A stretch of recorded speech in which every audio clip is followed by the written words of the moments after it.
Hola, hola, ¿qué tal? Bienvenidos a este espacio de la Universidad Nacional Autónoma de Honduras. Hablamos de Foro UNA, un espacio en donde debatimos, discutimos sobre los principales temas académicos y, por supuesto, de índole nacional. Hoy hablaremos especialmente de un tema interesante, es decir, las elecciones primarias que ya se acercan este próximo 9 de marzo, en el que el país estará inmerso en lo que esperamos sea una fiesta democrática. También hablaremos sobre los principales proyectos en los que está trabajando la Universidad Nacional Autónoma de Honduras en el fortalecimiento precisamente de eso, de la democracia. Bueno, es normal que exista cierta preocupación por parte de los hondureños a medida que se acercan las elecciones primarias de este 9 de marzo de 2025. O preocupaciones distintas, es decir, preocupaciones por la transparencia, preocupaciones por la violencia política que se pueda generar durante el proceso electoral y otras inquietudes que tiene el pueblo hondureño. Bueno, la Universidad Nacional Autónoma de Honduras ha sido visora de los últimos 5 procesos electorales, es decir, casi 18 años observando las elecciones de lo que acontece en el país. Y bueno, para hablar de esta temática hemos invitado el día de hoy a Yajaira Padilla. Ella es socióloga, docente de la universidad y actual coordinadora del proyecto de investigación que observará la conflictividad y violencia política electoral en Honduras, ejecutado por el UTPAS de la Facultad de Ciencias Sociales de la universidad. Bienvenida. Muchas gracias, Edras, por el espacio. Bueno, también hemos invitado a Carlos Herrera. Él es estudiante de la carrera de antropología y también es egresado de la carrera de letras de la universidad. Y bueno, él está apoyando precisamente proyectos de investigación en el UTPAS. Así que bienvenido también. Muchas gracias por el espacio. Bueno, solo para ejemplificar de una de las problemáticas a las que se estará enfrentando el país en este proceso electoral, bueno, hablar precisamente de violencia política. Se han registrado 24 víctimas a nivel nacional, 6 homicidios, de los cuales 4 eran precandidatos a alcaldes, 4 atentados, 6 agresiones simbólicas, 2 agresiones físicas, 2 amenazas a la vida, 3 intentos de coacción y un caso de difamación. Bueno, así se avisora las elecciones del 9 de marzo. ¿Cuál es el panorama que se observa desde el UTPAS en este momento, a ya menos de 2 semanas de iniciar con esto? Bien, el fenómeno tiene algunos ciclos. Al inicio, durante el llamado de las elecciones, pues habíamos avisorado que se está intensificando la violencia entre actores políticos. Sin embargo, llegó un momento en donde notamos que había mucho silencio, sobre todo porque parte de esa conflictividad y violencia política se desata sobre todo en el Congreso Nacional. Ya sabemos que el Congreso Nacional pues ha mermado un tanto en su producción legislativa y eso también ha hecho que descienda en el número de casos, desafortunadamente con algunos riesgos relacionados, que es bajar la producción legislativa, y no necesariamente porque los políticos pues lleguen a un acuerdo o un respeto, un entendimiento con relación a sus diferencias ideológicas o políticas. En ese sentido, mucha de esa conflictividad o esa violencia política se desató o se enfocó entre algunos funcionarios públicos de gobierno o algunos actores de partido político a cargos de elección popular con miembros de sociedad civil, por ejemplo, que son los que actualmente han sido identificados con alguna especie de agresiones o incluso últimamente eh, autoridades electorales de alto rango. Entonces, el fenómeno tiene ciclos. A veces pareciera que se disipa un poco la tensión, la violencia, pero hay momentos en donde se dispara de nuevo, ¿no? Y sobre todo, y eso ha ocurrido en otros procesos electorales, la violencia se intensifica cuando se acerca el día de las elecciones. Bien, hablábamos en la introducción que la universidad ha participado en los últimos 5 procesos electorales, casi 18 años observando las elecciones. Esto ha sido como parte del Observatorio de las Elecciones, un proyecto que precisamente maneja el UTPAS. Así es, la universidad en general tiene 5 de los 12 procesos democráticos de la era democrática del país participando directamente en asuntos de observación, ya sea el día de las elecciones o con esta metodología que estamos proponiendo en este proceso, que tiene que ver con una observación extendida, no solo del día de las elecciones, sino más bien una observación de las narrativas y los discursos políticos y adicionales a otros componentes dentro del programa de investigación, como investigaciones temáticas en las que participan o desde ya están participando estudiantes como Carlos, y que, bueno, pueden desplegar un poco su talento, si no es que mucho, porque la verdad que estamos agradecidos por el trabajo que los estudiantes, sobre todo cuando ya están bastante avanzados en sus carreras, pueden aportar a los procesos de investigación de esta universidad. Bien, el rector calificó recientemente el proyecto como un compromiso de la universidad que refleja, dice, la democracia y la integridad electoral del país en un contexto en donde los procesos electorales se enfrentan a una gran cantidad de desafíos. Bueno, en ese sentido, Carlos, participar en estos proyectos de investigación desde el UTPAS, para usted que es estudiante, ¿qué representa? Generalmente cuando pienso en eso pienso en dos cosas. Por un lado diría que es como casi una responsabilidad como estudiante involucrarse en espacios en los que uno pueda de una u otra forma eh, contribuir un poco a la sociedad a través de estos proyectos de vinculación que son bastante importantes.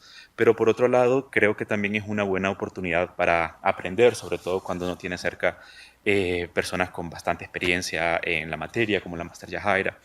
Entonces, en ese sentido, creo que representa eso, como una oportunidad para, después de tantos años en la universidad aprendiendo, poder ya no solo recibir conocimiento o leerlo, sino ayudar a producirlo. Y por otro lado, aprender a cómo se produce ese conocimiento y ver cómo eh, superamos cada una de todas esas etapas del método científico, que no necesariamente es el mismo en ciencias sociales que el de las ciencias duras. Entonces, ver cómo este proceso reflexivo va dejando ese aprendizaje a lo largo de todo el proceso investigativo que se va dando a lo largo de toda esta observación extendida de las elecciones es cuanto menos gratificante. Entonces, creo que desde mi perspectiva siempre he considerado que los estudiantes deberíamos involucrarnos un poco más o también que se brinde la oportunidad de que los estudiantes se vinculen un poco más, sobre todo para poder poner en práctica pues, esos conocimientos que hemos adquirido de nuestros docentes. Bueno, muy bien. Hablemos un poquito de este proyecto en el que ustedes están trabajando. Tengo entendido que se desarrollará un programa de investigación basado en 4 pilares. Hablamos de conflictividad y violencia política contra las mujeres, diplomado en género y violencia política y la vinculación de un debate político presidencial 2025. ¿Qué implicaciones tienen estos componentes que he mencionado previamente? Pues esa es la promesa como universidad de poder aportar en este proceso electoral hacia la sociedad hondureña, sin olvidar nuestro quehacer como universidad que rige la educación superior en este país, que es la de investigar, educar y vincularnos. Entonces, este programa de investigación tiene esos 3 componentes, sobre todo el primer proyecto que tiene que ver con monitoreo de la conflictividad y la investigación temática es el componente de investigación. El componente educativo, pues de alguna forma lo estamos desarrollando desde hace algunos meses con una serie de capacitaciones que se han dado en el país a distintos docentes que forman parte de la Red Nacional de Investigadores Adjuntos a Institutos de la Facultad de Ciencias Sociales, que son alrededor o más de 30 docentes que están ya fueron capacitados a nivel nacional sobre algunas temáticas como transparencia, acceso a la información pública, entre algunos temas sobre violencia política también, que vamos a ir ahondando conforme el proceso electoral vaya avanzando, y sobre todo este componente del diplomado que viene a amarrar de alguna forma mucho más seria todos estos espacios de formación o de capacitación que ya se han dado desde el año pasado en el país y que se han dado en el interior de la universidad con los docentes de distintos campus universitarios. Y este último componente del programa que tiene que ver con diálogos y con la posibilidad de avanzar hacia un debate a nivel presidencial, es nuestra propuesta para poder generar en la ciudadanía un voto reflexivo, un voto razonado, un voto que vaya de acorde a las necesidades de la población y en función también de la propuesta estructurada, seria y con tiempos establecidos por parte de los candidatos, porque esto yo lo he mencionado en distintas ocasiones. Los candidatos políticos se manejan a nivel de narrativa, a nivel de discursos, pero planes de gobierno no necesariamente están estructurados en función del tiempo en el que pretenden cumplir algunos objetivos o no presentan su equipo de trabajo que esté analizando constantemente las necesidades de la sociedad hondureña y que devengan una propuesta seria de gobierno. Pareciera que se apunta más a un discurso emotivo, improvisado y que de repente, si un día les favorece el voto de la población, no sé si estarán listos para gobernar. Bueno, precisamente hablando de este tema también, es un ambiente un poco crispante el que se vive durante cada elección, con información muchas veces manipulada a los sectores de un interés u otro. ¿Qué tan fundamental es que desde la academia pues, se promueva el diálogo, la información objetiva y por supuesto la transparencia en aras de que la población tome mejores decisiones al momento de ejercer el voto, Carlos? Bueno, en ese sentido, uno de los ejes, por ejemplo, que afecta a la integridad electoral es precisamente la desconfianza de la que gozan algunas instituciones públicas.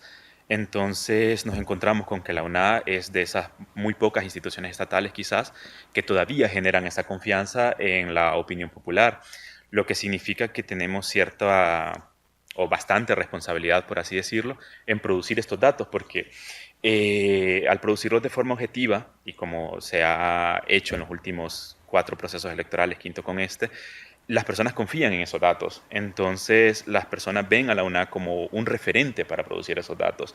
No, no es lo mismo, por ejemplo, cuando vemos estas encuestas o estos datos manipulados o quizás amarillistas en una página de Facebook, que cuando la universidad sale con informes y publicaciones científicas, porque como explicábamos antes, son programas de investigación que requieren precisamente de un método científico que están verificados, validados, en la que hay cientos o decenas de personas involucradas detrás de ello. Entonces, en ese sentido, es una gran fortuna que la universidad pues, goce de este prestigio y por ende también es una gran responsabilidad seguir manteniendo ese prestigio y seguir produciendo este tipo de conocimiento que pueda ayudar, como ya lo mencionaba la Máster Yajaira, a que las personas puedan tener herramientas para tener un voto informado, un voto un poco más reflexivo y que a través de ello pues, se pueda contribuir a una integridad de todo el proceso electoral. Bien, lo mencionaba usted y lo mencionábamos previamente, en el país probablemente existe una necesidad de instituciones que sean capaces de brindar datos confiables respecto a esta temática y lo decíamos, la UNA a lo largo de todos estos años se ha forjado una reputación. ¿Qué representa eso para la academia, poderle brindar esas herramientas, Yajaira?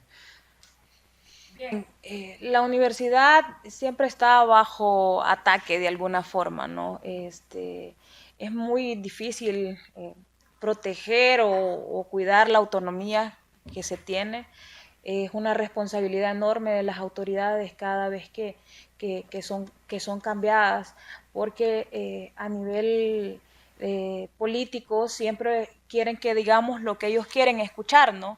No es muy agradable a veces que desde la universidad digamos cosas que pues no son de todo el agrado de quienes dirigen el país o quienes están administrando algunas soluciones a las necesidades de la población hondureña. Entonces es una gran responsabilidad, como bien decía Carlos, que nos precede al prestigio, que nos precede a la responsabilidad constitucional que tenemos como universidad de dar respuestas y que bueno, que no estamos necesariamente para agradar a la comunidad política partidaria de allá afuera, pero sin duda llamamos a la reflexión, llamamos al respeto, pero sobre todo a la autocrítica, porque nadie puede preciarse de estar haciendo perfectamente bien las cosas, y eso implica, por ejemplo, un llamado a cada una de las instituciones políticas a ser consecuente con sus propuestas políticas para que a la hora que lleguen cuiden a esta casa de estudios y la respeten para que siga fortaleciendo las respuestas que se puedan dar desde aquí a esas necesidades de país. Bueno, hablaban ustedes previamente también de un banco de monitoreo de 150 medios, o sea, es un trabajo arduo el que se realiza desde el UTPAS. ¿Cómo coordinar todo ese trabajo? Y asumo que ustedes tienen una red de colaboradores a lo largo y ancho del país para traer la información más fidedigna y confiable que se pueda, Carlos.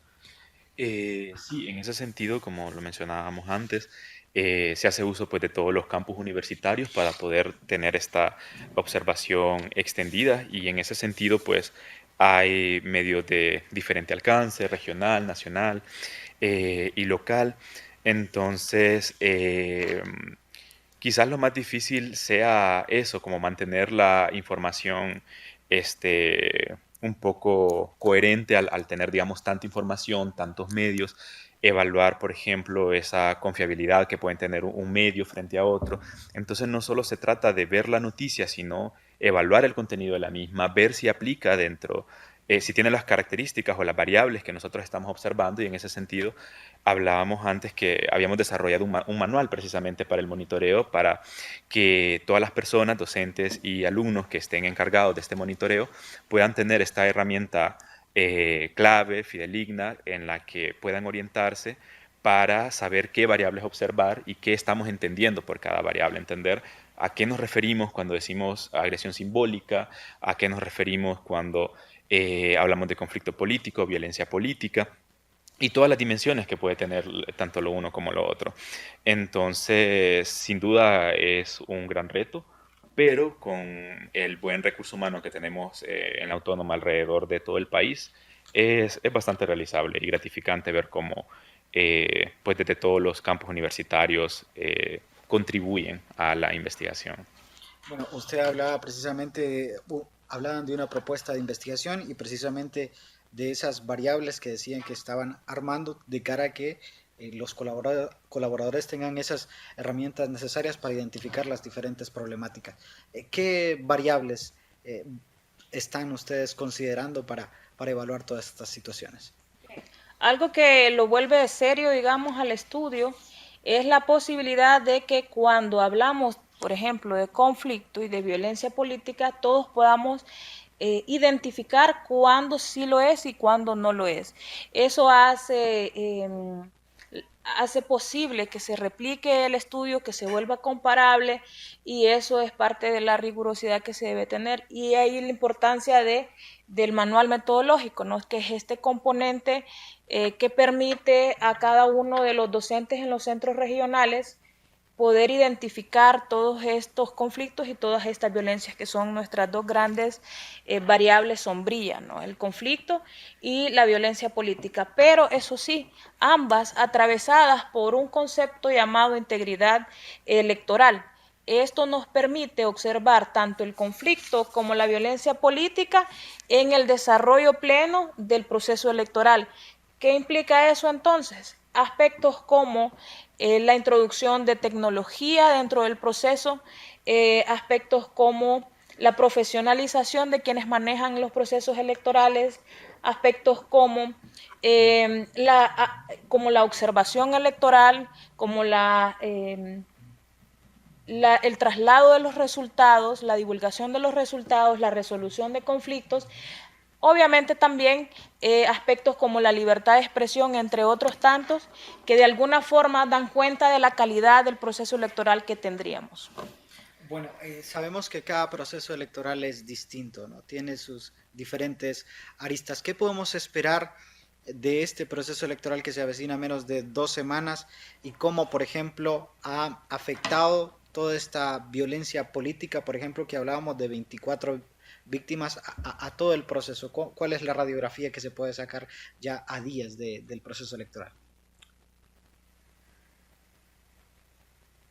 Carlos. Ok. La Sí, luz verde. creo que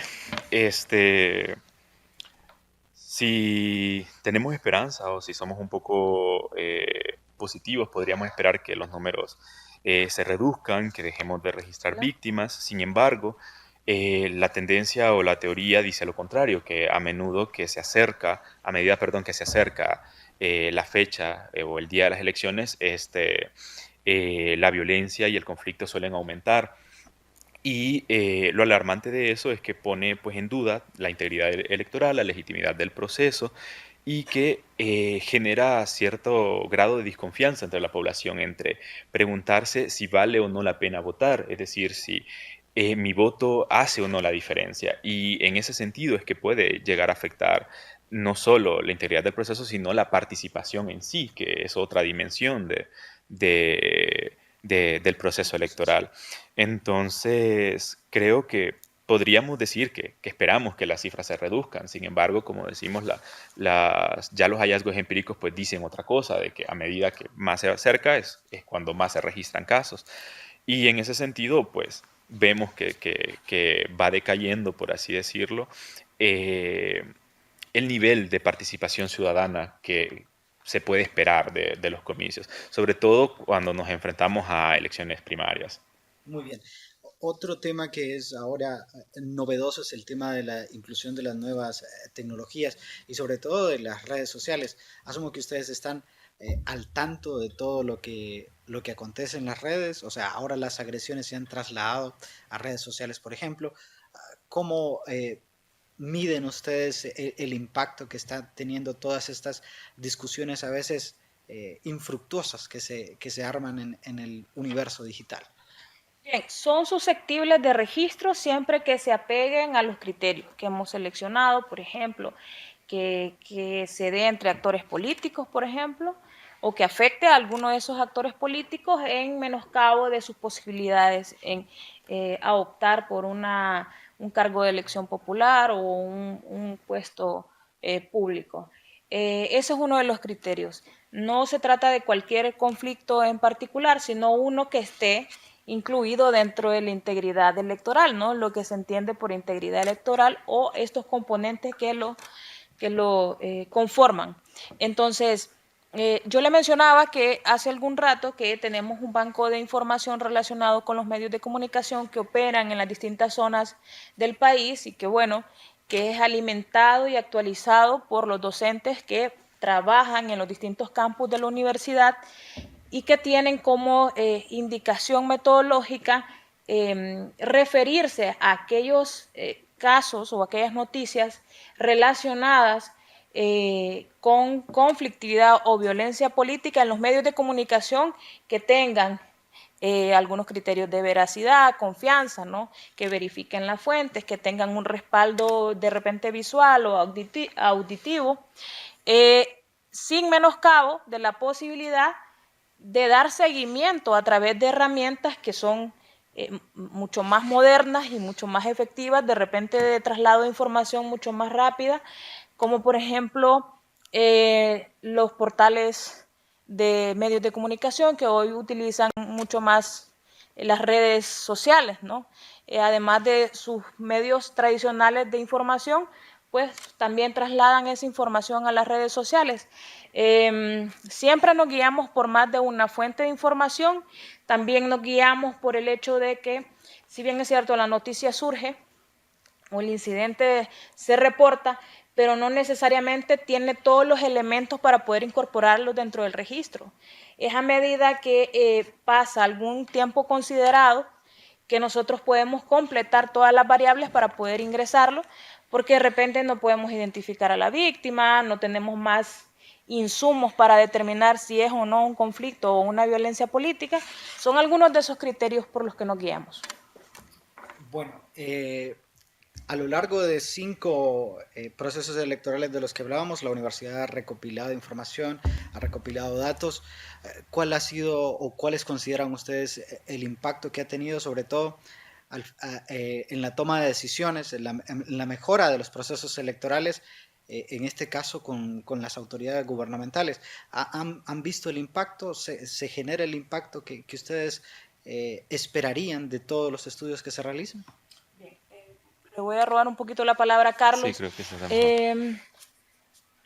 Si yo agarro el último informe que hicimos con relación al proceso electoral del 2021 y leo las recomendaciones que la universidad hizo, con decepción puedo decir que siguen vigentes. Y eso significa entonces que después de algunos años e incluso estando esa realidad antes del proceso electoral del 2021, poco o nada se ha hecho para mejorar las condiciones en las que se desarrolla el proceso electoral o en general el sistema político del país. Entonces, tocará seguir diciendo de repente lo mismo, en tanto que quien puede tomar las decisiones de este país de mejorar esas condiciones para que se invite a la participación ciudadana, para que se abran los espacios de participación más allá de la inscripción de más partidos políticos en cada proceso electoral, tocará repetir de nueva cuenta las mismas recomendaciones e incorporar aquellas que son propias de cada proceso electoral. Entonces, por ahí podría responder esa pregunta. Bueno, y hablando, usted precisamente dice, tocará repetir las mismas recomendaciones, tocará que repetir el mismo discurso. ¿Cuáles son esas principales recomendaciones que se han emitido para mejorar los procesos electorales? Bien, por ejemplo, y esto lo he mencionado en varias ocasiones, en el Congreso Nacional se quedó en la puerta una propuesta de ley relacionada a la violencia contra las mujeres, es decir, regular esos patrones de conducta, esos comportamientos que violentan a las mujeres en política. A pesar de los esfuerzos que hicieron los miembros de las comisiones o los actores internacionales que llegaron al país, sobre todo el año pasado, no se pudo avanzar o no se ha podido. Quiero ser optimista y pensar que se va a aprobar. Quiero ser optimista, pero también es cierto que hay otras leyes que se han aprobado, por ejemplo, la ley de debates presidenciales, que está aprobada desde el año pasado, no sé si ya la habrán publicado, pero que esperamos que no solo se apruebe, sino que se ponga en práctica, ¿no? Que esa es otra de las deficiencias. Otra de las recomendaciones que se han hecho, y esto es a partir de ver cómo hay a nivel de municipio una tardía respuesta a los resultados o publicación de los resultados, y muchas veces ha habido ocasiones en las que por varios meses hay municipios que se quedan sin autoridades porque no hay una respuesta, no hay una resolución, y siguen de forma interina autoridades que estaban en los procesos electorales pasados. Entonces, la recomendación ha sido poder separar las elecciones en los distintos cargos electivos, porque eso permite además los movimientos fraudulentos a la hora del manejo del conteo de los resultados, porque muchas veces estamos mucho más ocupados a nivel presidencial y desatendemos de repente a nivel de diputaciones o a nivel de alcaldías. Poder separar los procesos también nos va a permitir estar más atentos, poder participar de forma más activa y directa en cada uno de los procesos. Y bueno, el argumento siempre ha sido, eso se lleva mucho dinero. Pero ¿cuánto nos cuestan las elecciones? ¿Y cuál es el resultado hasta ahora de esa inversión en democracia? Bueno, para ir aterrizando en esta temática que hemos manejado hoy, para concluir ya en este tema que es tan interesante y tan importante para el futuro del país y la democracia del país, conclusiones finales ya, Carlos. Bueno, creo que entonces podríamos esperar de que en algún punto se tomen en consideración todas las recomendaciones que salen desde la universidad a partir de todos estos estudios, informes, boletines, notas de prensa que se hacen después de estos procesos de investigación. Nos gustaría también de que se respetara, por así decirlo, toda la integridad del proceso democrático, del proceso electoral, y que pudiéramos tener unas elecciones limpias, que no pongan en duda, por así decirlo, esa legitimidad de los resultados, que sea una competencia libre, pero también es un llamado a ver todas estas áreas de mejora y a ver todas las oportunidades que tenemos para poder seguir fortaleciendo el sistema democrático. Y eso es lo que se busca con todo este programa de investigación, ver cómo desde la academia podemos contribuir a ese fortalecimiento del sistema democrático hondureño. Y creo que ese es el fin, ese es el fin último, más allá de publicar resultados y emitir recomendaciones. Sí, es precisamente eso es un argumento muy interesante el que usted menciona. La universidad está llamada constitucionalmente Sí. a ayudar a resolver los grandes desafíos que enfrentamos como país, pero son los tomadores de decisiones los que van a determinar el futuro del país, en este caso en un proceso tan importante como son las elecciones de las autoridades. Yajaira, conclusiones finales. Bien, yo particularmente como ciudadana, como docente de esta universidad, puedo decir que esperamos que tomen en consideración nuestras recomendaciones, que no las, que más allá de darnos una crítica por decir lo mismo en cada proceso, que lo tomen o que lo asuman como una responsabilidad, evitar que nosotros estemos diciendo lo mismo cada proceso electoral, porque no depende de nosotros las decisiones. Como universidad nosotros desarrollamos nuestro trabajo, que es brindar soluciones, dar respuestas, alternativas, generar información que apunte hacia esas oportunidades de mejora en los procesos electorales, en este caso y en otras temáticas que la universidad está llamada a también brindar respuestas, y que bueno, que ojalá que este sea un proceso electoral que cambie, que dé una vuelta de timón y que realmente sea una fiesta electoral, que más y nuevos votantes se acerquen a las urnas y que no demos un paso atrás con relación a lo concurrido que pudo llegar a ser el proceso electoral pasado. Ojalá que los estudiantes universitarios sean partícipes de este proceso electoral como lo hemos hecho en otras ocasiones, no solo observando de esta forma las elecciones, sino participando activamente a través de otros mecanismos como los custodios, ¿no? Como los observadores, entre otras formas de participación que la universidad ha dado en otros momentos de los procesos electorales. Bueno, importante lo que usted mencionaba.